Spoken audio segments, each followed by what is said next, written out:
Nem dinheiro, nem cartão.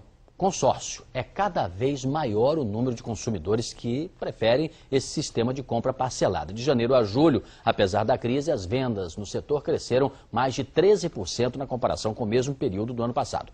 Quer saber mais? Veja agora na coluna Conta Pessoal.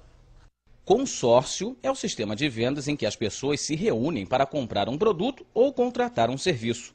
O consumidor não paga juros, mas desembolsa a taxa de administração para a empresa. A disputa é feita por sorteio. Quem não é contemplado pode dar um lance. Como num leilão, ganha quem oferecer dinheiro suficiente para quitar o maior número de parcelas. O investimento é de longo prazo e o cotista precisa ter a capacidade de planejar e poupar. No início, lá nos anos 60, o consórcio só valia para automóveis. Uma aventura para um pequeno grupo de 55 mil brasileiros. 20 anos depois, passou a incluir motocicletas, caminhões e eletrodomésticos. Hoje, o setor atrai 3 milhões e 700 mil pessoas, um recorde de 4 anos que desafia a crise. Os bens mais procurados são as motos, que registraram um aumento de 40%, depois carros, 24,2%, e em seguida imóveis, com crescimento de 9,3%. Em fevereiro, entrou em vigor a nova lei dos consórcios e as opções de serviços se multiplicaram, passando a incluir viagens, casamentos, cursos de especialização no exterior, cirurgias plásticas e até implantes dentários. Nesses casos, o negócio funciona como uma carta de crédito e o consumidor pode até mudar de ideia, desistir de um serviço por outro. As normas aprovadas também reforçaram a fiscalização e deram mais proteção ao consumidor. Mas ainda há muitas queixas contra os consórcios, as mais comuns pelo descumprimento de contrato, cobrança indevida e desistência. Por isso, antes de fechar qualquer negócio, procure informações sobre a administradora do consórcio no site do Banco Central, o órgão responsável pelo setor. Vamos aprofundar isso tudo com o nosso entrevistado aqui ao meu lado, vice-presidente da ABAC, que é a Associação Brasileira de Administradoras de Consórcios, Fabiano Lopes Ferreira. Fabiano, obrigado por ter vindo. Boa tarde. Há pouco dizia que é uma invenção brasileira o consórcio, né? É verdade. Pra gente? O consórcio foi criado no Brasil, em 1962, pelos funcionários do Banco do Brasil, e vem crescendo, vem se aperfeiçoando, e hoje já espalhou, não só por todo o Brasil, mas também para vários outros países. Nós temos, por exemplo, na Argentina, um consórcio muito forte das montadoras. Temos no México um consórcio muito forte também do imóvel.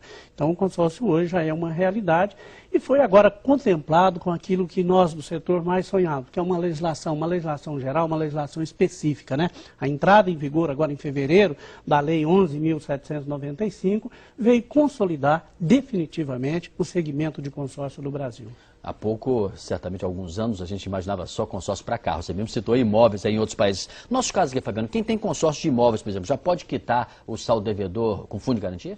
Ainda não. Falta uma pequena regulamentação pelo Conselho Gestor do Fundo de Garantia. Já saiu a lei, só está faltando essa regulamentação que nós acreditamos que será dentro de poucos dias. Então chega de perguntas minhas aqui, vamos perguntas dos nossos assinantes. O Paulo Eduardo quer saber o seguinte, Fabiano, quanto às cobranças discriminadas do seguro e da administração. Ele pergunta, isso é uma cobrança permitida? É legal? Quer dizer, eles podem cobrar isso?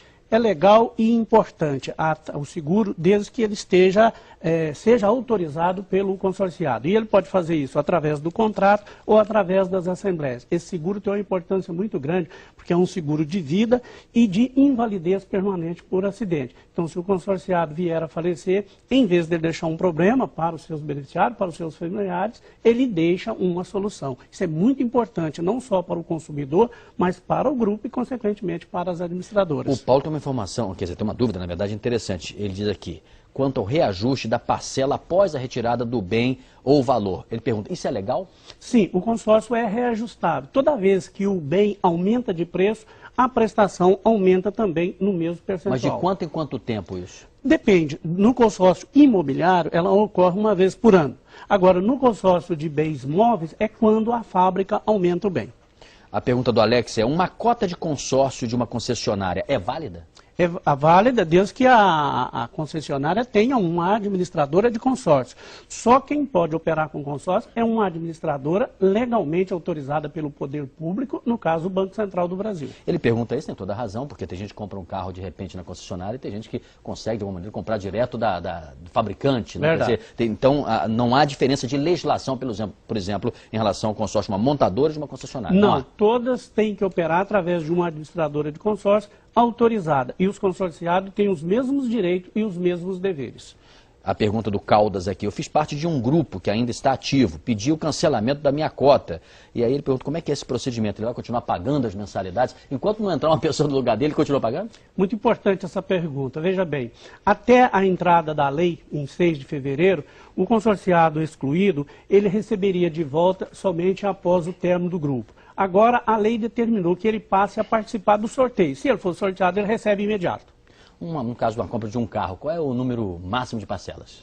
Os prazos estão totalmente livres, né? As administradoras abrem os grupos com os prazos que achar conveniente. Agora, a média está virando em torno de 70 meses. Eu pergunto isso porque tem um assinante com a seguinte dúvida. De repente ele começa no primeiro ano, quer ser concessionário de um carro X lá, né, qualquer.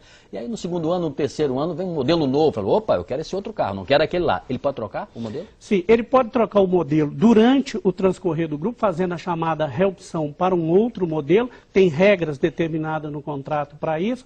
E ao ser contemplado também, ele recebe a autorização de faturamento, que é popularmente conhecido como carta de crédito, e vai ao mercado e adquire qualquer bem, móvel, veículo, motocicleta, novos, usados. Ele faz isso ou tem alguém que faz para ele? Ele faz isso. Como na Bolsa de Valores você tem um corretor, por exemplo? Na verdade, ele recebe a autorização de faturamento e ele vai ao mercado. A responsabilidade da compra do bem no consórcio, a partir de 1997, passou a ser do consorciado. O Pedro Paes Leme, aqui ele pergunta: senhor Fabiano, com uma cota de consórcio, eu poderia comprar 2, 3 terrenos? Quer dizer, me tira essa dúvida. Sim. Ele pode ter mais de um consórcio? Sim, ele tem um consórcio, digamos, um crédito de 100 mil, mas ele quer comprar, em vez de um terreno que custe os 100 mil, ele compra 3 de 33, é perfeitamente possível. Mas ele precisa mostrar uma saúde financeira para isso? Olha, o consórcio ele tem regras próprias, né? Então ele tem um contrato. É claro que assim que ele for receber o crédito, ele vai passar por um cadastro. Agora, é um cadastro bastante leve, até porque a maioria das administradoras trabalha com seguro de crédito. E aí ele preenchendo as condições de seguro, ele está totalmente liberado de outras garantias. Nosso assinante que não tem consórcio, de repente se entusiasma aqui com a sua entrevista, ele pode muito bem perguntar: como é que eu vou saber que a empresa A é melhor que a B, se ela é idônea, se ela não é, se ela é séria, se eu estou tratando com gente honesta? Como é que ele sabe? Importantíssima essa sua pergunta e me permite dizer o seguinte. Primeiro, deve-se comprar um consórcio de uma administradora autorizada a funcionar pelo Banco Central. Ele pode entrar no site do Banco Central, lá tem a relação das administradoras que estão autorizadas. Tem uma última pergunta aqui. O Alessandro Souza Santos. Estou iniciando no ramo de locação de veículos. O consórcio é a melhor maneira, na sua opinião? Olha, em termos financeiros, sim, ele tem um custo infinitamente menor. Agora, ele precisa adequar, programar as contemplações dele. Se ele tiver a condição de esperar as contemplações, ele vai comprar os carros com 5, 6 vezes mais barato do que se ele comprasse por financiamento comum. Tá certo. Obrigado aí pelas dicas, pelas informações. Viu? Eu que agradeço.